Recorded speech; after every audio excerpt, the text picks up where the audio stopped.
Very much for joining us here at the WPG headquarters. We are delighted to have WPG alumni Alex Smith. Alex, thanks so much for joining us again. It's great. Hey, no problem. Thank you for having me. Yeah, we're really looking forward to finding out a little bit of your ideas and thoughts from some of the players. And I know you're very well versed with the WPG platform, being a soloist from 2019, was it? That sounds about right. Yeah. Yeah, great. So do you just want to sort of introduce yourself to anyone watching and what you've been up to lately?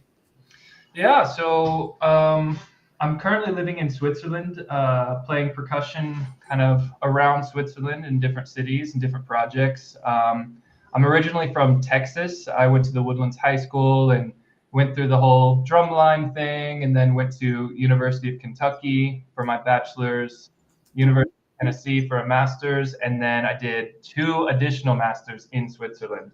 And now I am no longer a professional student for the last 2 to 3 years, and just working now. But kind of my focus is contemporary music. That's kind of what I put all of my effort and my studies and my work into. Yeah, great. That's kind of what I was going to sort of mention. Really, I definitely think you were a pioneer in terms of the contemporary music of the WPG. Yeah. 2019 for sure. So I know I learned a lot. So that's great. Okay, well let's bring on our first artist then. For the newbies here, you will not be surprised to see Ryan Bond, who is I guess a double alumni already. So hey Ryan, how you doing? Doing well, thanks. Good. Do you want to just talk a little bit about what you're going to be showcasing for Alex, and I'll cue the video up for you? Yeah, of course, I'd love to. So this piece Alex, that I'm... Sorry, buddy. Alex, I think you said to play the whole thing on this one. Is that right? Yeah, we'll see. I might just be like flag you down. Okay, cool. I'm here. All right, so this piece, Wicca, that I decided to play by Casey Cangelosi was a good inspiration for me, as I was newer to multi-percussion at this time, and this recording is about 9 months old of me playing it. I played it for a recital for my doctorate at the University of Nevada, Las Vegas. And one of the reasons I chose it, and the reasons why I wanted to do this for WPG as well, is I'm bringing it back into my repertoire as wanting to be able to take it to high schools, nearby places. And it was a piece that I felt that I could bring a few things with me in a backpack or a little small suitcase, and most of the schools would probably have a decent amount of equipment that I could use to play. So this was a piece that, helped inspire and instill something into me that not only I could play, but I could hopefully bring it to those students. Okay, cool, man. I'm excited to hear it. All right, shall we have a little listen? So real quick, this is from your recital. This is a video from your recital, your PhD recital. Correct, yes. Perfect. Thanks.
Nice, man. That is a lot of notes. A lot of drumming, man. So, can you tell me a little bit about how you felt about this performance? Like, I know it's a live recording, and live recordings are always like, at least for myself, I watch them back, and sometimes I'm like, oh my God. And sometimes I watch back and I'm really happy because, in live performances, things can go horribly wrong and we can't just cut and start over. We have to just keep going. So, how'd you feel about this run through? Personally, I was pretty happy with it. Of course, there were moments in there where, something happened and I had to just push on and, refix my mallet, or there wasn't time to because I was doing the swish around. And, but there were some moments that I was really proud of because this was a piece I struggled with. So to see this performance and to see me getting through and learning these new techniques, for example, getting the consistency of getting your finger to slide across the head, I couldn't get. No matter which heads I tried sliding, putting beeswax on some of the heads, I couldn't get my finger to slide across like Casey does and wants in the piece. So I had to find a new way to get a different timbre and sound. So that was me multi-bouncing my triangle beater across the head. So of course there were moments like that that even came out less in the performance, but I felt that gave me a different energy that I didn't have before, almost Yeah. like that, not quite anxiety, but it was like this energy that would push me to be like, ooh, okay, I can't get this. Where can I be a little more exaggerated in other locations, if that makes sense, to make up for what I wasn't able to get in the moment. But I would Yeah. say I was pretty happy with it. Of course, there are, like you mentioned, there are those moments where I was kind of like, oof, or I look back now as this being like probably my fourth or fifth multi-piece I've ever played, and learning more now, going back and going, okay. That's great, man. That the fact that this is one of your first multiple percussion pieces, so to say, is quite impressive, man. Really good job. You Thank you. said something about the energy was a little bit different because of the difficulty of the technique. So I know that Casey loves to write stuff that is very, very hard because they're techniques that he came up with, and he also has like ridiculous chops on all this like marimba crazy stuff, white knuckle stroll, and this little stick thing back and forth, and it's just very, very hard to do. And so mad props for being able to do that and learn it. But you said that this sort of pressure, this stress that these techniques put on you changed the energy. How would you sort of describe that energy that you had?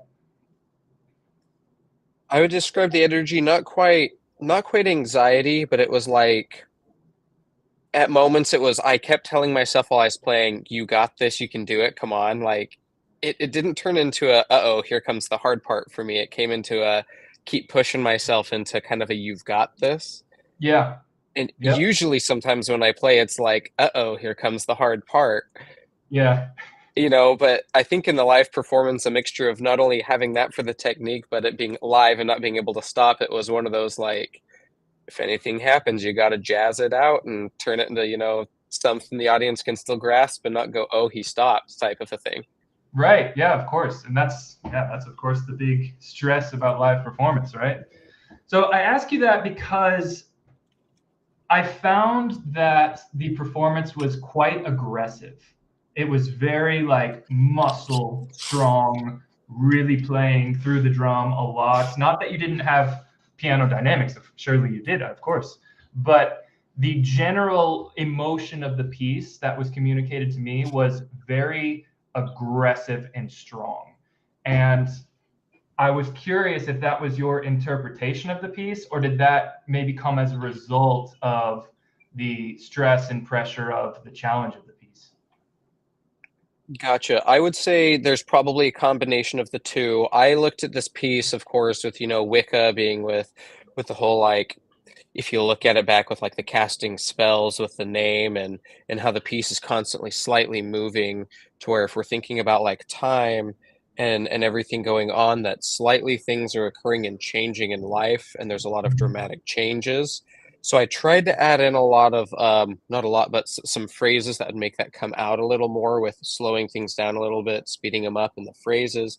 But Mm-hmm. I did try to bring across kind of a stressed, kind of a darker unknown witchcraftery type of a performance, but I do think maybe it came across too much due to the technique that you're talking about. I don't know if it came across too much. It all depends on how you wanted to present it, right? So I know just from my own experience, and I might have even said this to, I don't know why I'm having a flashback to the last time I did this WPG event, but I spoke to someone about I had a habit when I would play very challenging pieces for drums, or even, large setups, that all of my gesture and all of my approach to the instrument was very aggressive, macho, loud, and what at the time what I thought was confident, right? And it wasn't until much later that someone pointed out to me, he's like, does this, they didn't like criticize me, but they're like, do you think that needs to be so intense? And I was like, well, I guess it doesn't need to be.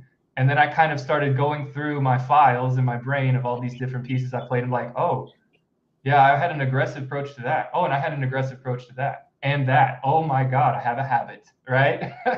And then I had to sort of teach myself in my performance work to unlearn that. And one of the pieces that I actually revisited, and I'm glad that you're revisiting this piece as well to pick it up for events and concerts, was I played Zyklus from Stockhausen in my first master's, and it was my professor at the time said he prefers Interior to Zyklus because Zyklus is very, very loud. Like, it's a very loud piece and it's very noisy, and that's very true. That's the way I played it during my recital and during the performances at that time, and also preparing for Tromp. I was playing it very aggressively, very fast, very flashy and loud. And then when I revisited it again several years later, I had this realization, and I relearned it, trying to keep the same energy, but my emotional state while playing being much more calm, much more fluid. I don't know how to describe it. There's an emotional state of the performer and how you present that to the audience, whether the piece is loud and aggressive or not, right? So it's sort of maybe taking out this stress element, taking out this, I have to control the instruments, I have to control this setup that is so challenging, and allowing yourself to produce it fluidly and relaxed, and having a controlled approach to presenting an aggressive emotion. Does that make sense? Yeah, I like that. Yeah, it's a bit in the air, kind of like voodoo kind of talk, but you know what I'm trying to get at, right? Sort of changing the way you think so that you can ultimately present the emotion of the piece more effectively, I would say, if you have total control over your emotional state and how you approach an aggressive interpretation, right? Yeah. So just something to think about. But I really liked the energy of it. I thought that was great. You could just, maybe since you're revisiting it, try to find this sort of weird mix of, I don't know how to describe it, but there you go. Again, live performance, I understand, but I wanted to ask you about liberties taken in the piece. If I just set that question up openly, what would your response be? Liberties taken in the piece, I think a couple during the performance, of course, were gone a little too much. The energy in the moment. There were some that, as I watched the video, I didn't feel I had done it to that extreme. For example, if we look down at going through at page 6, when we get to the section where I'm with the 2 wooden sticks the whole time, the push and pull with that on each phrase was a little too much for me. Okay. And then that's a great example. Can we just stick with that example for a second? Perfect. So this is kind of the world that I live in professionally, is working a lot with composers that have written a new piece, and it is my job to interpret that piece. And usually I'm there with the composer working. That's generally what the work looks like in the contemporary music scene in Switzerland, right? And that is a phenomenon that I'm still trying to navigate, I think, is where do we take the black and white on the paper, and let's say that the composer's in the room, and present exactly what the composer had in mind, and the exact idea and a very specific way of it being written, how do we present that, but also incorporate our own liberties, ideas, interpretation, without challenging what the composer's original intentions were, right? So the push and pull, I did think it was a little bit too much, because have you worked with Casey on this? No. Okay. I don't know him well enough to speak for him, of course, but the way it's written is it's nonstop, 16th notes for the entire page, right? It's got that entire page, there's not a single rest. And that says to me, just by looking at it initially, okay, this is a driving sort of tribal feel. So to push and pull as much as you did, or maybe even a little bit, I would wonder if that starts to sort of shy away from the composer's intentions and sort of put more emphasis on your interpretation, right? So, but it could be, if you worked with the composer, it could be completely fine and opposite. So this is just some interesting thought I have while listening is how to work with composers and how to work with material from a composer in order to do it justice, but still keep our personality intact, or what our ideas are. What are your thoughts on that? I do like that. I'm looking at the piece and I know exactly what you mean. One of the struggles I had was playing it for a live studio audience at the university, of them just going, there's no break here. It's so exhausting. You just do that straight for like minutes. I'm like, how can I make up for that? And I thought, if I started doing my phrasing, I started singing this while I was walking to school, driving to and from places. And as I think I relearned and locked a new idea in my head by singing this over and over again, trying to also memorize, which I wasn't able to get all the way there. I was able to do larger chunks. You saw the music was there in front of me, flat on a piece of cardboard. But yeah, I think, a mixture of those get in my head. But no, you're right. There is a fine line of turning it into a Ryan's piece rather than, this piece by Casey. And it changes what it's about and what it feels. Yeah, and I'm not saying that is the case, but so just to be clear, are you saying that the push and pull maybe kind of served as a crutch to get through it? I think it was my way of maybe not doing enough on my own, because I think it was like one of the first things when I performed this, everyone in like a repertoire class was like, oh, it goes nonstop. So I try to do more phrasing, and with phrasing, I added that in, and then I went, oh, this is what I should do. And it was maybe the easy way out, not knowing, thinking it was a good idea overall, if that makes sense. Right. Yeah. Well, because if it happens too often, which maybe in this particular live performance it did, yeah, you could be right. Something to just an idea that popped in my head is another way of reducing that stress on yourself without having to use a crutch of pushing and pulling the tempo a little bit, or doing micro phrases that have tempo fluctuations in it, would be Stephen Schick's, I forget what it's called, but I'm going to call it pocket learning. It's basically you memorize measures, right? And you know each measure so well that if you're playing through and you can't remember what the next measure is, or you have a little slip up, you can pop another measure in there and then continue on. So you know that measure memorized, and you can play that, and then your eyes are helping you find the next spot. Okay, I'm back in. That way you don't have to stop. And I did that for Raybon's B. And when I put the work in to be able to sort of move measures around and then as little safety nets, that really, really helped me a lot in some performances that it went terribly, terribly wrong. Like one example, my second page, this is the dumbest thing ever. It was in my first master's degree, so that's my excuse. But it was the second page was upside down, and I didn't realize it. So I played kind of one measure and then another measure that was not in that order, and then switched the page around, and then I was able to continue on without missing a beat, because you have this sort of puzzle piece methodology of learning.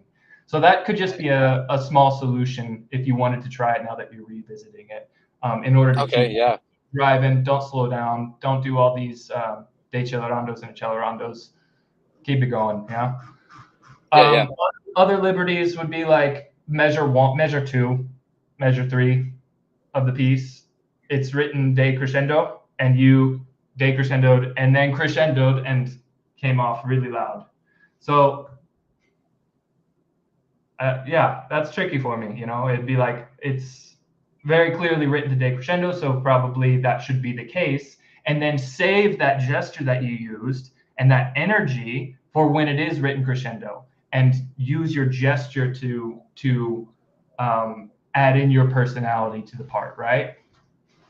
That was the last thing. I know I already got 2 minutes, but this is really important that I want to talk to you about was gesture, okay? Did you spend time thinking and really analyzing and creating for yourself your physical choreography for the piece? I don't think I definitely didn't do a ton of that. I feel like there were some moments it was planned and it was thought I would do it as I'd feel it and say, here's for this section what I wanted, but no, not every measure was, not every instance was done.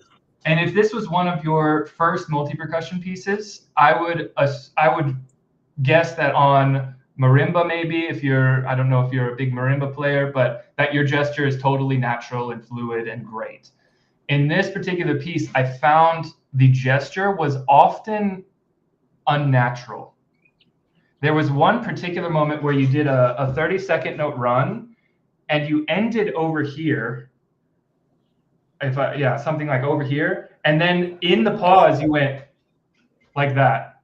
It was almost like it was a beat, like, right? Yeah. And I totally understand what you're going for, 100%. Something that I've spent a lot of my time on is analyzing my own gesture. Figuring out how do you use gesture to present contemporary music to an audience, right? Because a lot of this music is very, very weird. So how can I highlight what's important with my physical gesture and my choreography? And that's going to come from allowing the phrase itself, the actual material that you're playing, and the way that your body is moving through the material to lead you into whatever gesture you're going to do, right? Right. I think that's really important. Also, like, be multifaceted with your gestures, right? A lot of the piece you spend very down here and playing very low. Even on the aggressive parts, you're very low to the instrument, right? Explore the space upwards. Explore the space where you're much taller, right? Invert some of your ideas. If it's really loud, like when you're doing the gong, dum, dum, dum, dum, dum, dum, dum, dum, dum, dum, dum, your hand was frozen in time during that whole time. And is always very quick and fast and aggressive. There are other ways to get that same emotion out of that fortissimo moment without using that exact gesture every time, right? Explore this,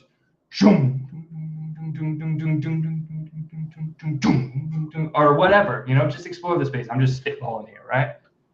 Yeah. But I think finding a way to make your gesture more natural is probably the main thing that will bring this piece to the next level for you, right?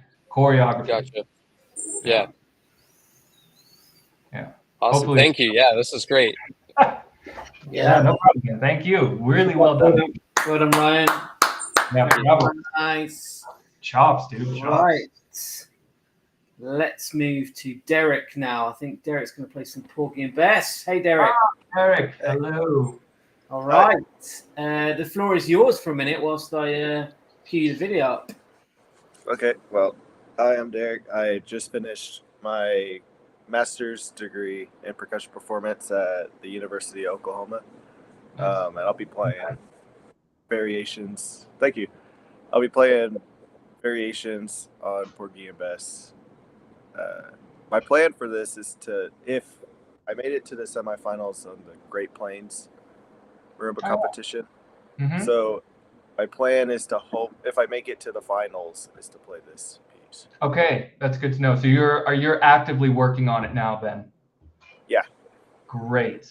Is this and when, since you're working on it now actively, for this upcoming competition, was there a space where you kind of didn't look at it for a long time, or is it pretty continuous from when you started learning?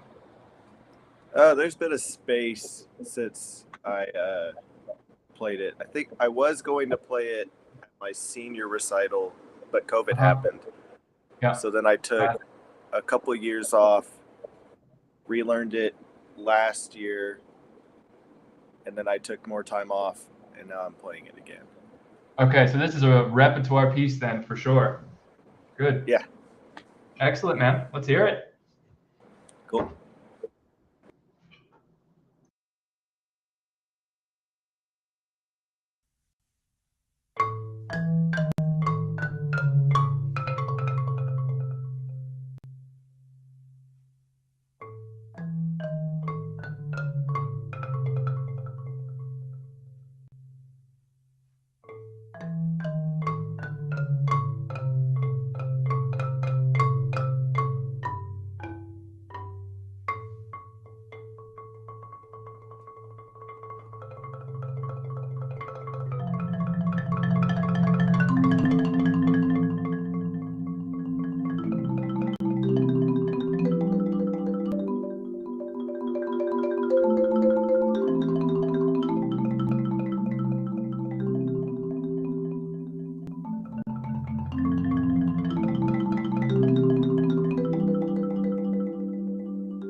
towards the end.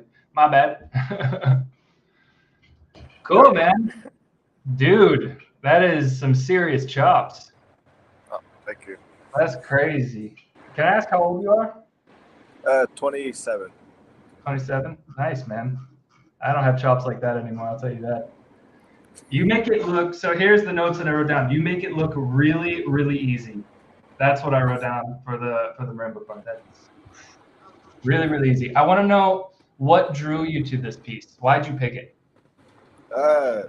Well, part of it was I knew it was Porgy and Bess, which I knew was a black opera, and I was really wanting to play music that was either by African Americans or just about African American music. So I saw that one, and I went, "Oh, I gotta play it." And when I saw it, it was on YouTube by, I can't say his name. I want to say it's Conrado Moya. Okay. I saw his performance of it, and I went, "Okay, I have to try to play this." That's kind of what drew me to it. Nice. Well, that's great that you have a connection, an emotional connection to a piece that you're playing for a competition, because that's not always the case, right? A lot of competition pieces I've played, I absolutely hated, and it made me suffer to have to practice it, and it was no fun, right? And it affects your performance as well. So this is great that you have a connection to it, a personal connection that you feel. Normally, I don't like to talk about specifics from the score in these types of things, because you're a professional musician. You have a master's degree. You know what you did well. You know what you can improve on and this kind of stuff. But that being said, you are preparing for the marimba competition is it in Texas? It's in Oklahoma. It's in Oklahoma, okay. So maybe it would be useful to go through some of the specifics on the score. Do you happen to have it pulled up? Yeah. Okay. First, so my question is, how can we take this piece to the next level, right? Because it's clearly under your hands. You're very, very much in control of the piece at all times. So that is a huge plus. So now you have the ability to manipulate the musicality of it, because the technical things are not an issue, right? Yeah. So let's talk about dynamics. It felt to me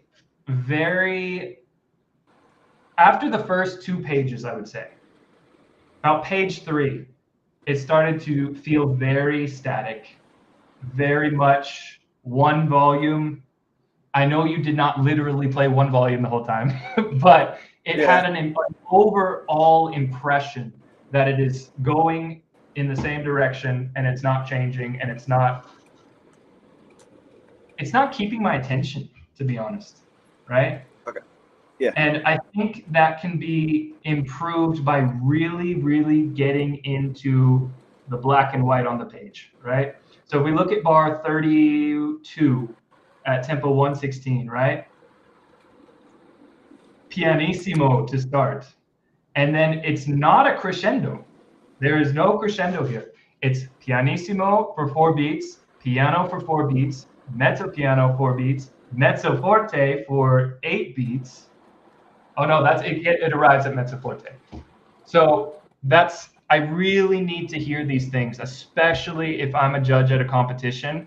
I am looking for, are you playing what's on the page exactly how it's written and at the highest possible level?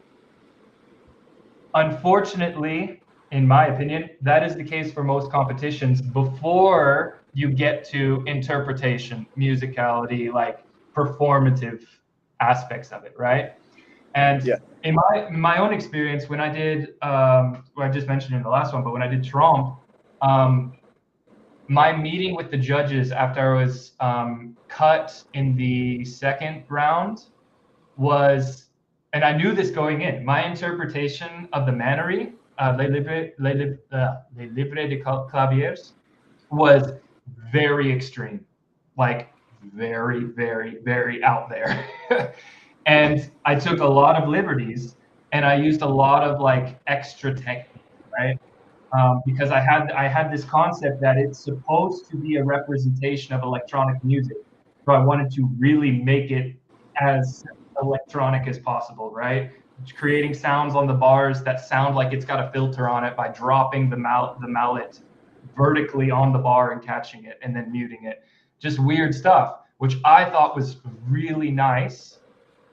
And the judges go, yeah, that was awesome. I really enjoyed your performance. But you gotta play what's written here, like exactly how it's written. So that's kind of a drawback of doing competition, right? Yeah. So we really need to follow the black and white, man.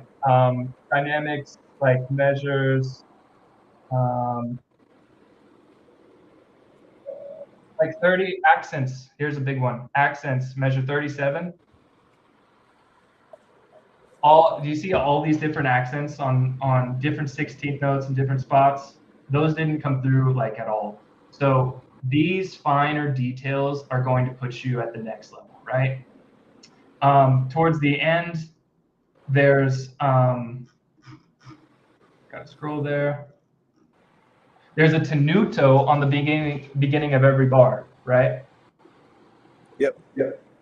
Measure 167, 176, this whole section. There's a tenuto on the beginning of every bar, and I listened to it without looking at the score, and then I looked back at the score. And what I wrote down on the just listening part is I'm struggling to find my orientation, right? Where are we? It's a lot of notes and a lot of harmonic things passing by, but I don't really have anything to latch onto. So if you can give me that tenuto, just a little bit of, maybe you're using a lot of arm while you play, maybe for those tenutos, you just add a little bit of wrist. That will totally change your sound, right? On all of those tenutos, just a little bit of physical change in your approach to the instrument will result in a groove-like feeling that will give the listeners an orientation to latch onto, right? Okay, yeah. So those are the big two things that you need to address for the competition. Liberties. I just talked with the last student about liberties. Where is this? Sorry, I'm scrolling through. Yes, measure 31, right?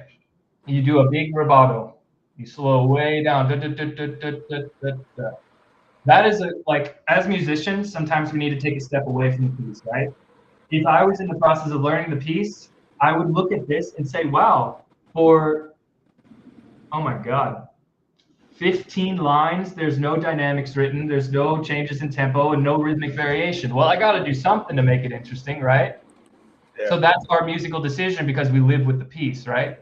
But then you have someone come in like myself who hasn't heard this in years and years, and I'm listening to it. And when you do that and start the next section, I'm very confused because I can't latch on to the rhythm that you're playing. It took me 2 bars to realize you were bum, bum, bum, bum, bum, bum, bum, bum, bum, bum, bum, bum. Because that decelerato right before that rubato, I lost where the tempo is naturally. And then you started at a new tempo and it was just very confusing, right? So maybe hold off on that. Yeah. I think the effect of playing is going to make a giant difference in the piece. It's going to be a whole different section if you do that, right? Really following it all the way through and nailing that tempo change from the and of one, right? Yep. It's going to be a whole new interpretation. And if you like it or not, it's up to you to decide. But I'm thinking in terms of a judge at a competition, right? Measure 82. It's weird because it's a huge change, right? Not necessarily rhythmically, but somehow in the feeling, right? When you go to 1 bar and I think you kind of struggled to keep that subdivision going, right? I ask myself if it's actually an issue of playing 16 notes on 1 bar, which I highly, highly doubt. I'm sure you do that very well. But again, what came before? Okay. Accents will help me find the orientation in this section as well, right? Because those accents on 1 and 3 didn't come through very well. And if you get those accents set up also for yourself, I think the fluidity of your 16th notes is going to be a lot more clear, right? Okay. Because the piece goes by so fast. I don't know how you feel, but if I was to play this, I feel like I would get very like overwhelmed by playing these like constant 16ths and 30 seconds for so long. Do you feel that way? Yeah, a little bit. That's why I kind of like, or at least at the very kind of closer to the end, I like it whenever I get to kind of stretch it out a little bit. So it kind of gives me time to not have to worry about just playing the same. Yeah. Well, that's a really, really great point, because I think what will help you with that feeling is also adding in these little checkpoints, right? The accents, although I could say like I have, you know, the accents need to be there and they're every 3 beats and you need to be absolutely perfect. Like, okay, that's what's written, but it's also going to help you have little check marks and give yourself orientation so you can take it in bite-sized bits, right? If you're playing everything at one dynamic and it's 16th notes the whole time, that's overwhelming. Versus if you give yourself dum, dum, dum, dum, dum, dum, dum, it's much more manageable mentally, right? Yeah. Yeah. So I would really think about that. And then I would bet you that measure 82 would be super clear. So it's often like, you know, you think this is the problem and it's not. It's the stuff before. So just keep that in mind for this piece. And how much time do we have? I don't know. We're going to keep going. I loved that on the ripple rolls, the 30-second notes, you're always keeping the highest note a bit louder than everything else. And that really helped me follow the melody. That was beautiful, man. Really good job. Here's the guy right here. Measure 120. You see it? You know what I'm talking about? Yeah. You let me down there. That's an arrival point, right?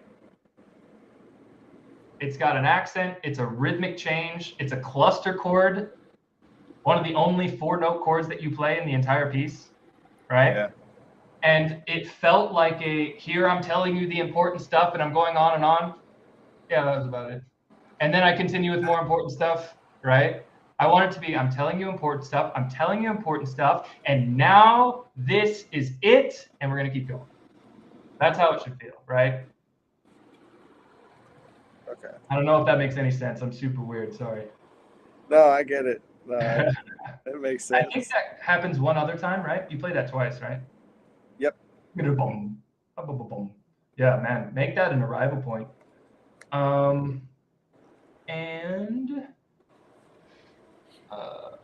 Yeah. Measure 125. Where's that? Yeah, okay. So this is musical decision making, right? That when we're invested in the piece and living with it, it makes sense. If you take a step back, maybe it doesn't make so much sense. It felt a lot like the last piece that we watched that had a lot of push and pull, and it was a great idea, but it's like you're driving in a car in the passenger seat and someone has a free highway. You can go, there's not a single car on the road, and they're gassing it, and then they let go of the gas, and they gas it and they let go of the gas, and you're just sitting there like, just go. Like, what are you doing? This is not comfortable for me. That's how I felt. I wanted you to just go. And because it's the start of a new phrase, I think you took a liberty to kind of let off the gas and start again. And I really think that this particular music needs you to keep going forward so you don't lose the audience's interest, right? Yeah. So that happened at every spot that you have this 16th note octave run up to the next part, every connector of 16th note octaves, right?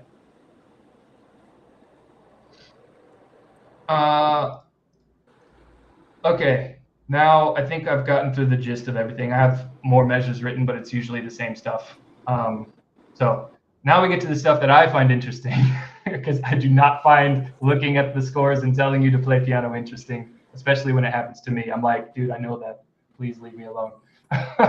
The interaction with the music. Okay.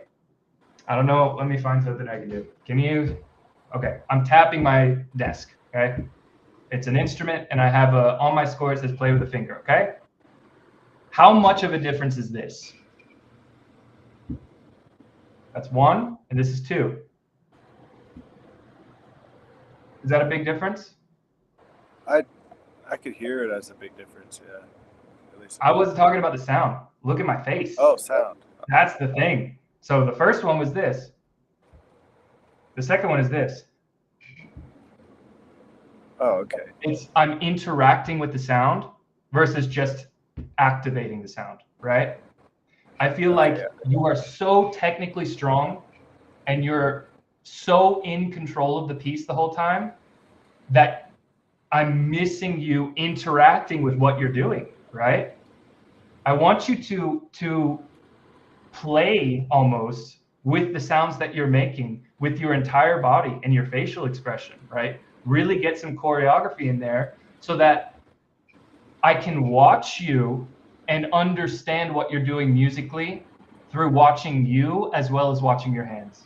Does that make sense? Yep. That's something that I really love to think about and to do in my own work when I'm learning new pieces. I love to figure out how I can communicate what I am doing sound-wise to the audience if the instrument was not there, or if I had a blanket covering basically from here down. Can I still communicate musically? Like, could you guess what I'm playing by my facial expressions, by my movement, by my general energy on stage, right? That will absolutely bring you to the next level, man. Get creative, get invested in what you're doing emotionally, and let that show, right? Let it come out. Okay. Yeah. Does that help at all? No, yeah, that helps a lot. Sweet. Okay. I don't know if there's anything else. I think that's the gist of it. I could send you more of my, like a list of all my measure markings and all that stuff, but that's the main stuff, man. Okay. Great. Bravo. Good job, man. Great slogan there. Thank you. Get creative, get invested. Yeah. Oh, you're getting deep over here. Sound like you're going into some sort of stock market. Right. Nice one, Derek. Good job. Thank you. Thank you. Yeah, really good. Okay. Now we're going to try something a little new. We're going to share screen on this one. Myers, are you around? Hello. Yes. Hello. Hey. So, yeah, floor is yours. I'm just going to see if I can share this screen for you. All right. So, hey, nice to meet you. I'm Daniel. I'm towards the end of the doctoral degree at the University of South Carolina. And this performance of We Shall Be Turned by Judd Greenstein is one that I did, I think, on my second DMA recital. So it's about 2 years old. I'd love the opportunity to perform it again. It really is a phenomenal masterwork, kind of in a class of its own in terms of composition. But this will be a live performance of that. Okay, great. Did you say, so you're studying with Eric Willie? University of South Carolina, that's Scott He's at North Herring. Carolina. Okay. Yes. Okay. So who's teaching there? Scott Herring. Scott Herring, that's right. Yes. Cool. All right. This one is also quite long. Do you want me to play the whole thing or? No. I'm gonna be muted, but I'll just kind of wave at you whenever we're ready to talk. All right. And if I don't see you, just pop a message in the private chat, and then I'll see that for sure. So. Okay. Sorry. Got it. No, you're good. All right, here we go.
Nice, man.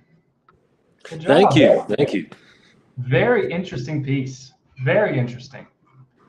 I feel like maybe for the listeners, anybody listening at home, that all of those very quiet, delicate sounds may have not come through as well as they do in the video on your actual computer with headphones. But it was very interesting, very nice. Oh, thank you. What's your experience with the piece? So I've only performed it once. It's one of those pieces that I'm very fond of, pieces that I think are very transformative, that I'm in a different place by the time I arrive at the end of the piece. And this is very much one of those pieces that the first time I heard it, it was very immersive. And so I worked on it for about, I think 3 months is a very quick turnaround, 3, maybe 4 months before I had this performance. Okay, great. Yeah, well, unfortunately, this is usually the reality, right? Especially with the performative world, you have maybe 2 weeks sometimes, right? And we just got to do the best we can. But I think you did a great job. One of the things so we're gonna talk about the composer performer issue with this piece. It's a very interesting background. You sent me a file earlier this morning about the setup itself. So we're gonna get to that because that's interesting. But what I wrote down when I first listened through, just watching, no score, didn't read the background, just listened to the piece. Very delicate, very in control, right? I don't feel like you ever play something that comes out of the character of the piece, right? A lot of times if something's so quiet and so many pianos written the whole time, it's easy to, especially on stage, give just a little bit too much arm, and then that note sticks out like a sore thumb. And then you're like, oh, well, that's one red flag, and then they just keep coming, right? That was not the case with my first listen through. It was very delicate, and the I don't know if it goes to forte or mezzo forte, but this louder section that lasts very briefly towards the middle end was really nice because you kept everything so subtle up until that point. It was very satisfying to hear that part. So props to you, man. Good job. When I looked at the score, I noticed that you followed the score to a T. Very, very well done. Like all the mutings are exactly in the rhythm that they're written. I don't know the piece so well, but from what I can see, the crescendos are really, really well done with how they're written. It follows the score very well. I was impressed, man, with your adherence to the score. Oh, thank you. Yeah, I know there's some memory slips or whatever. Who cares? So, what is there to then talk about? Do you know?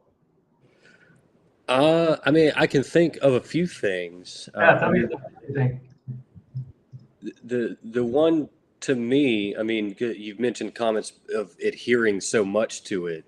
I find a big struggle with this piece, as much as I enjoy it, to kind of inject a lot of the individual into it. Yeah. Because it's so much physical, involving the legs and where you need to move. It's just so linear that was one big struggle for me. Beautifully put. I feel the exact same way. Before I didn't look at this, I guess it's performer notes, the guy who commissioned the piece, right? Yes. He wrote some notes on it. And before I saw that, I literally wrote down, I don't think the setup helps you. So for the people listening, this piece was commissioned by a percussionist, and the idea was that he has this setup as his instrument. So he is basically commissioning multiple pieces for this setup of instruments not to be changed. So it's like, because setup pieces are always different. They're always a new organization, new collection of different percussion items. He set this one in stone and said, please, composers, write for this. And this is one of the results from Jude Greenstein for that particular setup. So now we come into the problem. The piece was written for this setup, which is what the original commissioner had in mind. But viewing you play it, you did not commission the piece, I feel like it just doesn't help you. I view this piece more as a standing drum set, right? That's how it should feel. Because when I'm listening, it sounds like somebody playing drum set with one other guy on a synth, and the vibraphone's the synth. Like, that's literally what I imagine. You're doing it as one person, right?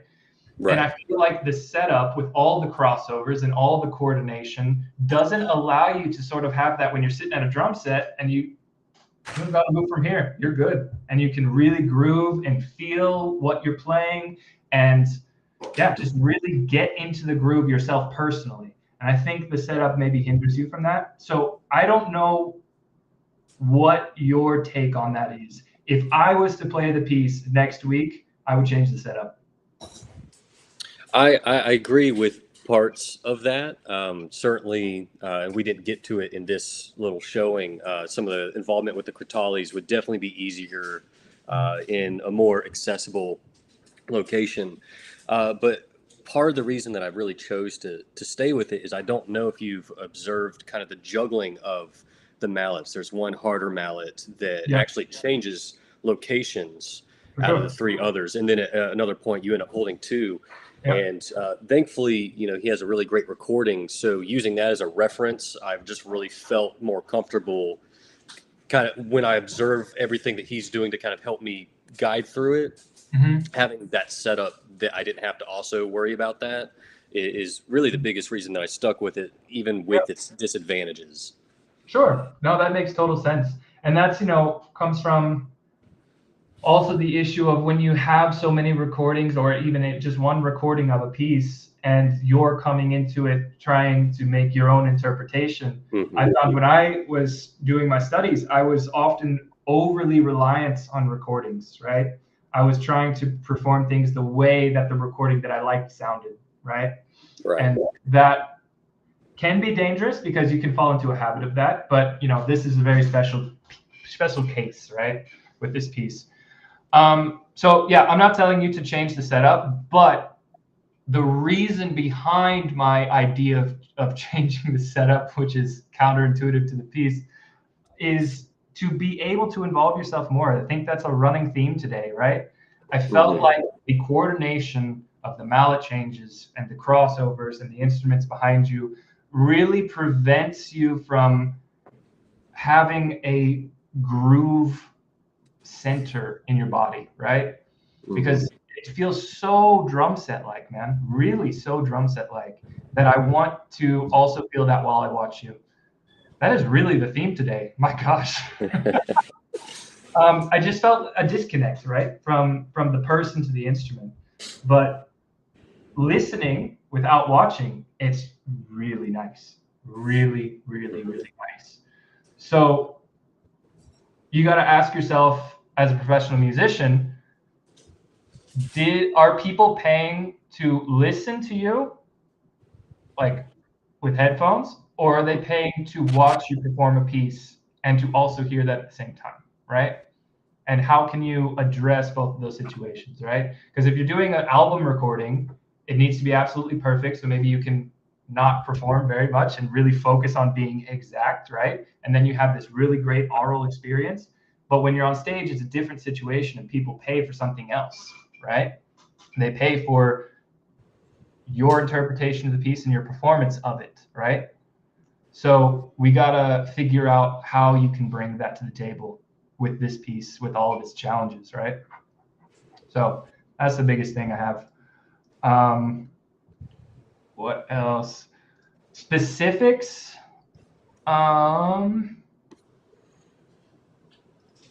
The guiro. That stuck out actually. So I said that nothing stuck out as far as your dynamic range, right? But the instrument somehow stuck out to me because everything is so and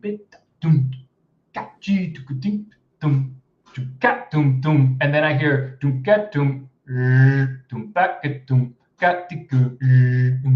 it's very flat and it doesn't match the character, right? So I would think, do you know white noise filters from that DJs use? Yes. I think of the Wiro in a lot of situations like a white noise filter, right? If you listen to the beginning of like a, I don't know, Skrillex, I'm dating myself at the moment, but a Skrillex track, right? It would go for these white noise filters that go in the middle or between the verse and a bridge. It's like, and it stops, right? It's very hard cut. I think you could use the Wiro here to kind of highlight the groove with it, right? Right? This kind of feeling. So that instrument doesn't stick out unnaturally, right? And it's also only shows up a handful of times. Am I correct in that? Yeah. It's only in like that first half. It never comes back. Yeah, and not so often either, if I'm not mistaken, in the first half. Maybe I'm wrong. But it's special. I noticed it as being special. So you got to find a special way to use it, right? That fits the character of the piece. Okay. How does the gong sound in live? That was a hard one to kind of balance. I think live it was a little bit more present. Okay.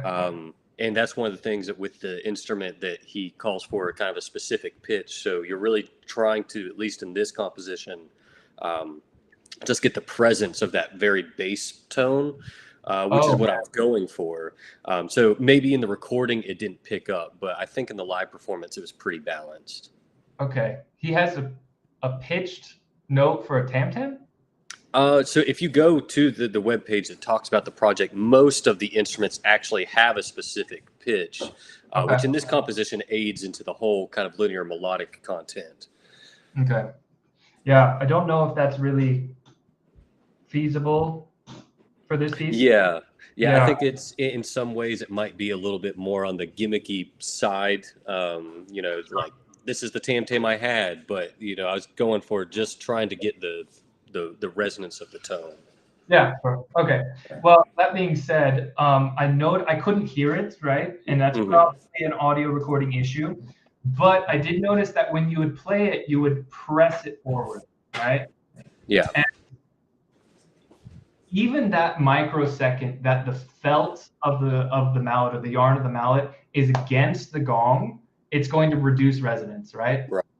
So if it's positioned just right, if you've played, never having written a note for percussion on that exact gong a million times, and you know where every fundamental is of that gong, which is, hey man, props to you if you have the time for that.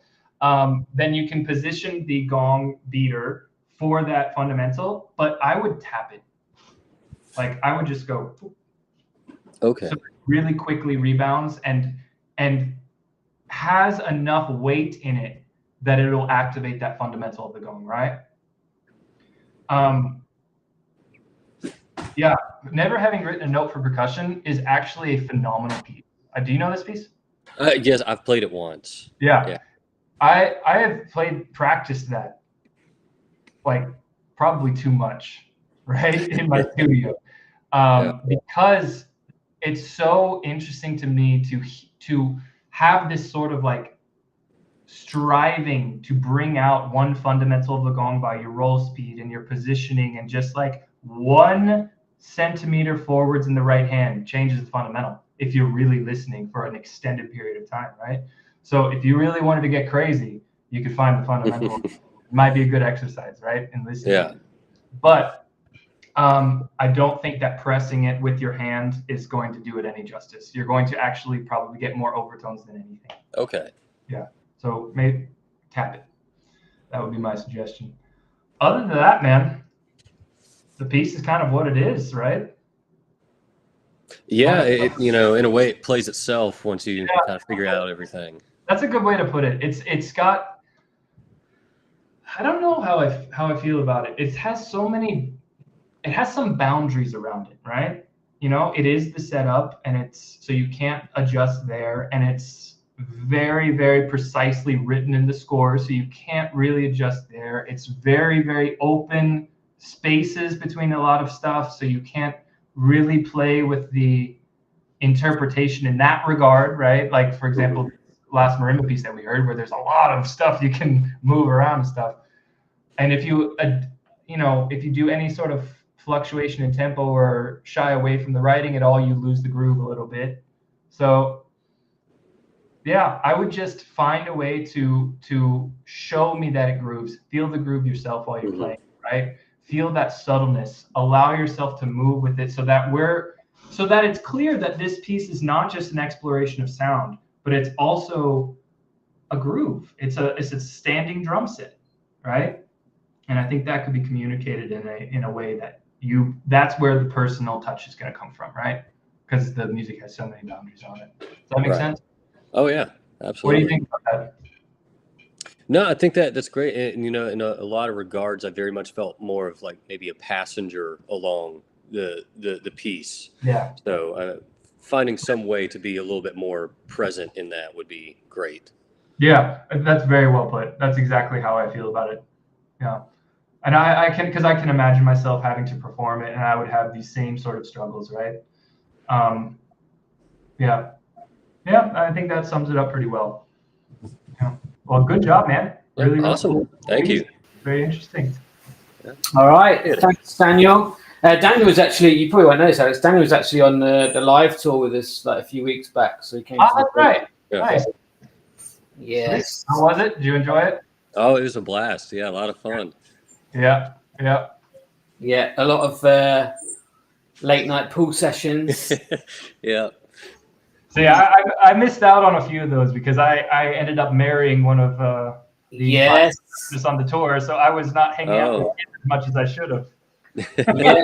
And Daniel will vouch for this as well. I actually mentioned that at most of our shows that this is not just a percussion platform. It's the full life experience. Yeah, it was. Yeah. I was slightly distracted on the tour. Yeah. All right, Daniel. Thanks so much. We'll let you go, buddy. Thank Appreciate you. Good to see you again. Thanks, man. Bravo. All right, and now we have someone that you will all be very familiar with because she's been doing my job pretty much. So, Megan. Hi. Good to see you guys. Okay. I'm a little bit sick, so thank you for taking over for me today. My voice just didn't work right there. Hi, it's so nice to meet you and good to see everybody. Nice to meet you. My name's go for it. Okay. I will also be hosting my own video. Thanks, Tim. Hi, so nice to meet you. Nice to meet you. My name's Megan. I'm from Atlanta actually, but I got my undergraduate degree at the University of North Texas, and I'll be starting in the fall at the Royal Danish Academy of Music for my master's. So I think we have kind of similar life paths in a way, I guess. I probably know a lot of the same people. But I was really excited to meet you, as I know you made the transition from the States over to Europe and have been living there for quite a while, right? I think 6 years I've been living here. Wow, that's amazing. Wow.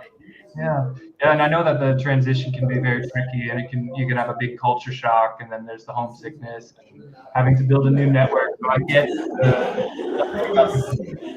congratulations on that. Thank you. Yeah, I'm not so worried about the homesickness because of some of the connections from WPG, but definitely a big change from a state school to a smaller school. But it's very nice to meet you. Yeah, of course. So you're playing Rebond? Yes, I have Rebond A. It was kind of an emergency last-minute recording, but I would love some feedback on it. I'm hoping to do another recording of this. Great. This is one of my favorite pieces, so I'm excited. Awesome. Thank you. Let's hear it. Let me see. I have to see if I actually remember how to do this.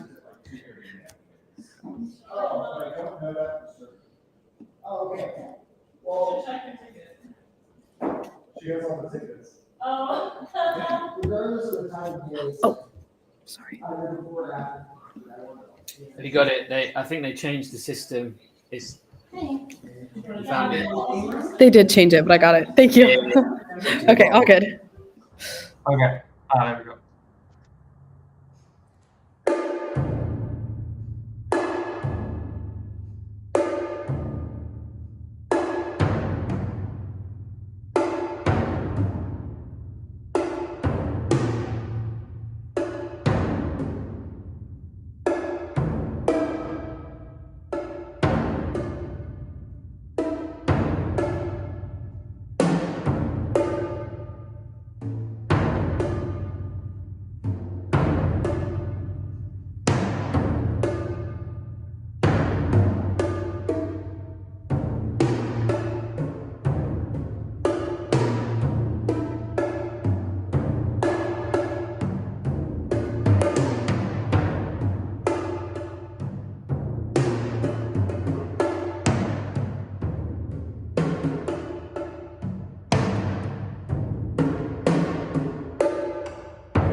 Wow.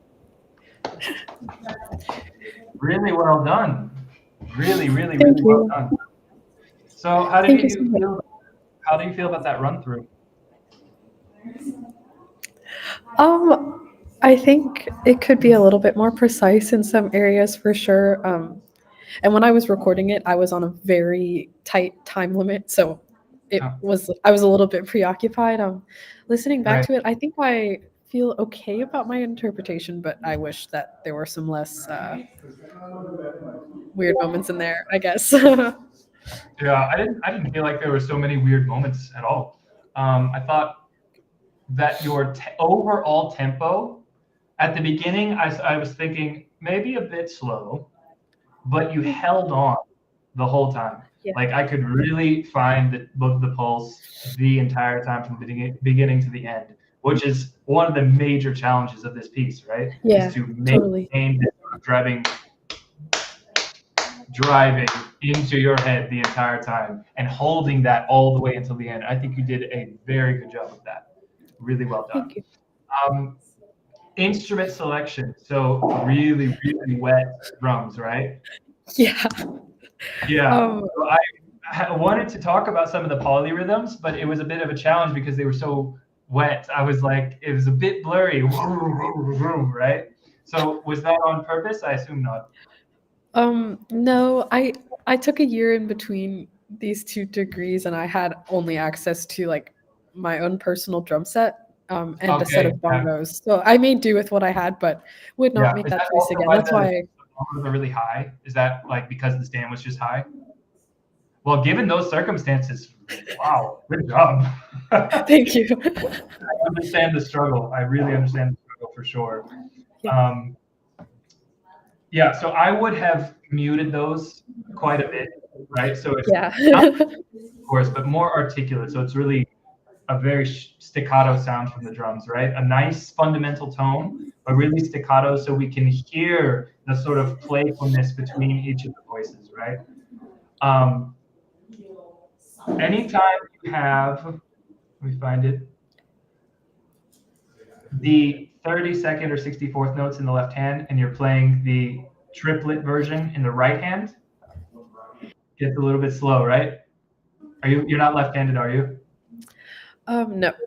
Okay, so that left hand tends to get a little bit slow on the crazier Okay. polyrhythm if it's playing the faster voice, right? Yeah. Making sure that you're pushing the left hand and using the left hand as your fundamental and not the right for the slower subdivisions or slower polyrhythms. Right? That's very technical. Just No, that's detail.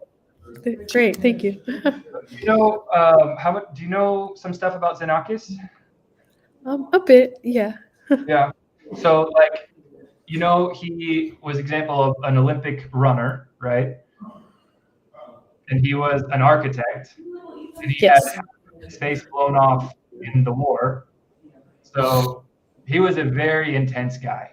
Okay. Yeah. Of course, I don't know him personally, but he's hardcore, right? To be an Olympic runner and an architect and in the war, and he's a very extreme, intense guy, right? Hardcore dude. So when I play Xenakis, I have sort of his biography in mind while I'm playing, right? And how he would, not how he, let me think.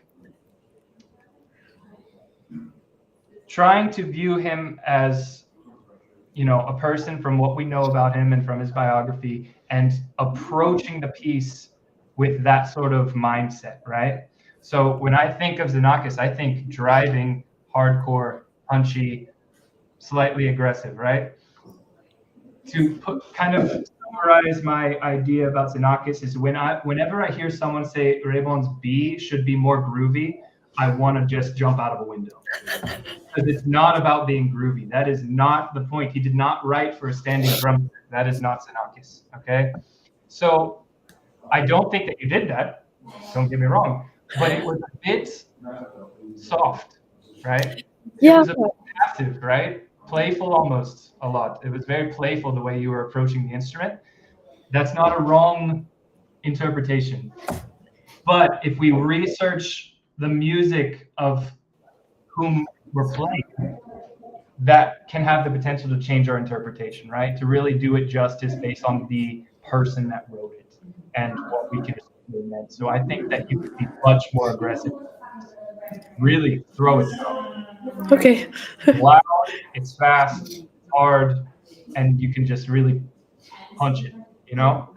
Don't be too legato with it, right? I don't think it's a legato piece. I think it's a driving force of energy. And I want to see that from you. I want to see you really get after it, okay? Yeah, and that's gonna, it's gonna play a role in the overarching vibe of the piece, but Yeah. it's really gonna play a major role at the end. At the Yeah, end, for sure. yeah, because when you're doing these big fortissimissimo hits between the bass drum and the high bongo, the interpretation of the piece can be seen in the spaces between those notes. So how you approach the piece will reveal itself in that space, okay? So you need to make decision making about how you move from instrument to instrument within the space, right? Because a lot of what I've found is, and I spoke with a student about this recently, is I spend more time thinking about how I'm performing when I'm not. Right? So, for example, especially with orchestra and chamber music, right? There's a lot of spots where you have a bar of rest, right? I find I spend more energy thinking about how I'm performing that bar of rest. What is my presence on stage? How have I just, like, the number one thing I hate to see in chamber music stuff is when someone has a rest and they stand like this with their hands like crossed and they wait and then they play. It's sort of like, it would be like watching TV and watching an actor who says his line and then he just kind of stands there like totally out of character. And then he gets back to the character and says his line and that kind of thing. It just doesn't make a lot of sense, right? You absolutely performed in the spaces. I saw that. But it was very legato. Very anti-Xenakis in my No, that makes sense for sure. interpretation of Xenakis. So I definitely I'm so sorry. I definitely view this movement. I guess when I first learned it, I felt like it was more of like a meditation because it's kind of the same sounds for such an extended period of time. And the rhythms, I guess, get more complex, but they're always kind of complex. So Yeah. I think I approached it very legato from that point of like, it changes a bit, but it's mostly it is a the meditation. same, I guess. Sure. But It's I a think that translated too much into the whooshiness Yeah, right, of the right. movement, for sure. And I'm not going to sit here and tell you how to interpret a piece. Of course not. Like, we all interpret music in our own way. But I think it would be beneficial for you in the long run to maybe experiment with the middle ground.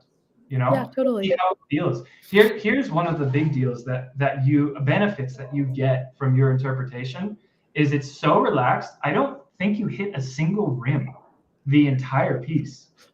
Like, not that maybe it was cutting out and the washiness of the drums covered it up. When I hear this piece performed, and it's performed a lot, I hear a lot of rims. And it's because they have this frantic energy, right? Which is not necessarily an aggressive or strong. And that was what I did not want at all. So I sometimes sacrificed left hand slowing down for, You accomplish this goal of really making sure you hit all the drums and you're not hitting rims because you're feeling frantic. That is a huge benefit of your interpretation. So now I ask myself, if you have this sort of foundation, and then now you go back and add a bit of what Alexander views as Xenakis style, could be crazy, right? Could be super, super impactful while maintaining the control. Yeah. I think that would be really, really cool. Other than that, yeah, you know about the left hand stuff. You know about the, let me find it. I love how you labeled everything for me so I can tell you the letter. Oh, are all my annotations in there? No, that was not intentional. For example, in section that you labeled, right? Those 5/3s, that 5/3, it's very special, right? It's the only time it happens. Yeah. So really make sure that that's brought out and that's clear. That's a moment, right? You got to pick your moments. It's like in I think Gray-Bon's B. I haven't played it in so long, but it only has one double rooftop accent in the whole piece, if I'm not mistaken. And oh no, it doesn't. I can't remember what it was. There's a many moment of them, I don't think. No, but I'd have to look at the score again, but there's like his pieces tend to have one little special thing. And I read once that it's like kind of based on, if you take his work as an architect, right? He's building something from the foundation and building it. And then sometimes in some of his pieces, it ultimately collapses, right? Because there's one fatal flaw in the piece. And for example, that could be, if you wanted to get super like philosophical, it could be the 5/3, the 1605/3. That's the fatal flaw that ultimately causes it to break down at the end into all this space, right? So, and if you think about Xenakis as an architect, we start off with chap doom, right? It's very, very clear rhythms, and then it gets a little bit more complicated, right? We have our second story, then we get the next story, a little bit more complicated, faster rhythms, more complex rhythms. Now we have windows being added, and it just builds and builds this structure until, you know, argumentatively, it ultimately collapses, right? So I would think about these metaphors and these ideas when you approach the piece, with like when you're trying to build it up again or when you're trying to bring it back into your hands. Really start to consider some of the aspects that are not necessarily written on the page, right? The more philosophical, the more idealistic things about Xenakis and his work, and try to let that influence what you're doing. Does that make sense? Yeah, totally. Thank you. Yeah, really good performance. Really, really good. Thank you very much. Thank you. It's nice to meet you. Thanks. Well done, Megan. So I think we've got like a few minutes for any last minute questions. If there's a few people backstage, Derek's still there. Noah's here, and Noah's not even played. So Noah, are you around? Maybe, maybe not. Hey, have you got any questions you want to ask? Yeah, I actually do. So I'm curious about what your thoughts on the difference between interpretations between A and B should be, because you lightly touched on that in your talk. Can you ask it one more time? I'm not sure I understand. You briefly touched on the fact that you disagree with the fact that Rebon's B should be more groovy. Yeah. I also disagree, but I guess I want like a bird's eye view of your interpretation of A and B, like what you think those should be in relation to each other or as separate entities. You know, I think that they should. It's hard to say. I think, to sum it up, bird's eye, they should be driving, aggressive, structured material that is building off of itself, right? The concrete on top of concrete on top of concrete. It's not. There's no phrase markings in the music. There's nothing but accents and grids, right? So I think it should sort of have this sort of powerhouse feeling together. As far as the relationship between A and B, I'm not a scholar, so I don't really have an opinion at this moment. But if I gave it some thought, I could get back to you. Yeah. What do you think about the relationship between A and B? Oh no, I mean, like I kind of feel the same. In terms of both, I see it more as just like motivic development.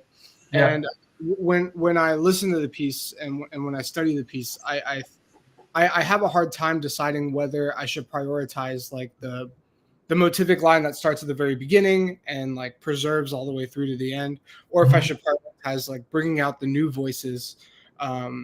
And then, you know, I'm just wondering how, or I guess I'm still in between on like how I would interpret that. Yeah, well, I think you kind of have to have a little bit of both, okay? Especially with B, because it's a cycle, right? It's an algorithm, is the pattern of the left hand, right? And it's never the same measure for measure, but it's mathematically a cycle, right? And you have this sort of thing that keeps everything together, right? The sort of foundation architecturally, right? And you're adding stuff on top of that in a very organized mathematical way, right? So I think maintaining the motif on which everything is built is extremely important, which you can do with how you present that physically, right? or how you present that with your performance, and then you then highlight that with the new voices that enter, right? It's adding to the building. The building would not exist without the foundation, right? So the foundation is extremely important to hold throughout everything, but you've got to find a way to maintain that, but also bring out everything on top of it as a new color, right? And the same thing goes for A, when you're building with more linearly, right? It's not so much a cycle, but it's more linear, and you don't have this sort of pattern, this subdivision happening on top. You kind of have to maintain what you have at the beginning. Chatum, chatum, this motif at the very beginning, maintain that feeling, which she did very well, right? I could find that sort of pulse the entire time. There was no fluctuation in tempo. I think that's the ultimate goal for my interpretation of A, right? Does that answer the question? Yeah, it did. I have one last like trailing question. Yeah. When you say like intense and or like when you're describing the character of the piece, do you mean intense in terms of volume or like approach? Because I've heard some pretty like mellowed out, not mellowed out, but I guess more quiet and more subtle versions. And I enjoyed those a lot, but I think they still had like a very intense, like cloud hanging over your head, kind of energy to it. So I was wondering where intense comes from in your mind.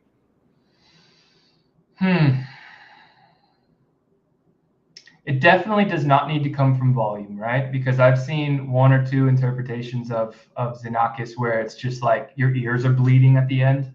And I'm pretty sure that any composer in their right mind would be in the room and be like, oh my God, I'm just like, it's way too loud, right? I think it comes without getting too specific, I think it comes with your intention, right? It's all going to start with your intention when you play a piece. And then that intention will show up as a result in what you're playing, right? So showing up to the piece with this certain intensity, right, and this certain energy, not frantic, right, not chaotic, but strong, linear, not phrasing and all this stuff, strong and linear, and you approach the instrument that way, the instrument being set up, I think you're gonna already be set up for success just already right there. Does that make sense? Yeah, that's all great. Thank you so much. Yeah, but I also, of course, there's too loud, but there's also like a point where I might say it's too quiet, right? It's too relaxed. Let's go. Let's get some energy. So it's kind of, you have to look at every layer of building a piece up in performance, right? Mm-hmm. But all of the main thing is going to be your intention, and then that will carry into your preparation, your learning of the piece, your stage presence, your energy while you're performing, all of these things. Yeah, great. Thank you so much. Yep, you got it. All right. Anyone else? Okay. Maybe I have one. Like Alex, what's like your approach when, like, obviously you've done a lot of contemporary music and a lot of multi-setup stuff. Like, do you have like a certain formula when it comes to learning stuff, or do you take each piece as a sort of individual case study?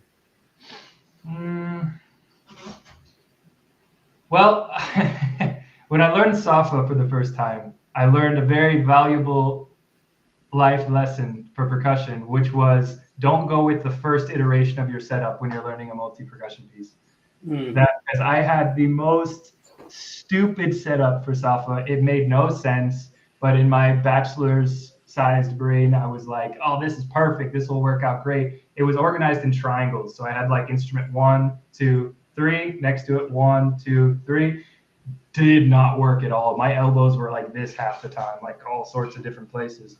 So that taught me from that experience to always build a setup, right, based on, as informed as I can be looking at the score, try out some of the sections that looks like it's really exchanging between the instruments. Just try it out, see how it feels.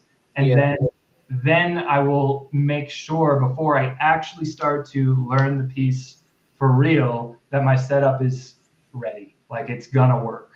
So basically just setting yourself up for success from the get-go when it comes to setup pieces. Sort of more orientation first. Yeah. You get into the last section of a 12-minute piece and find that actually what you've learned before is completely irrelevant. That is what happened with Stockhausen's Kontakte. That was not good. I got to like the very last part, and I was like, "Oh, I have to play. Oh, that's behind me. Oh, that's not good."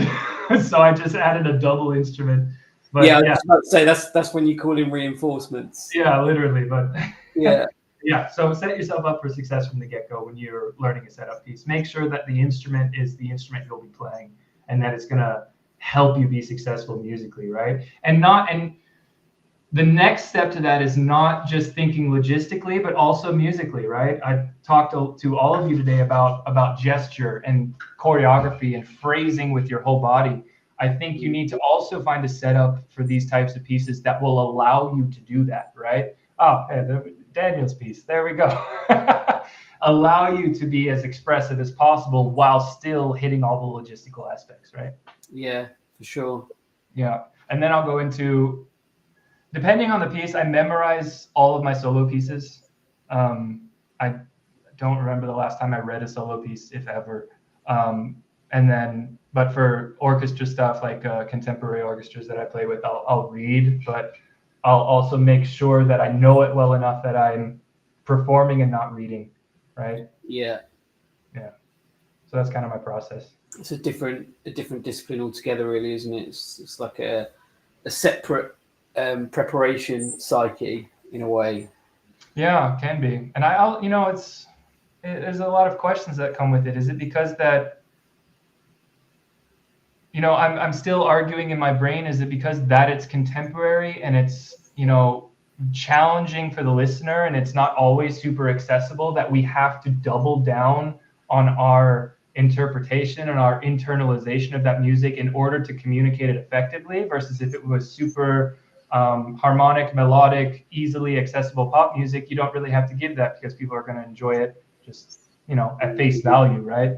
So I don't know if that's an answer to that or not, but I'm still fighting it out in my brain. Yeah. Interesting. Cool. Anyone else?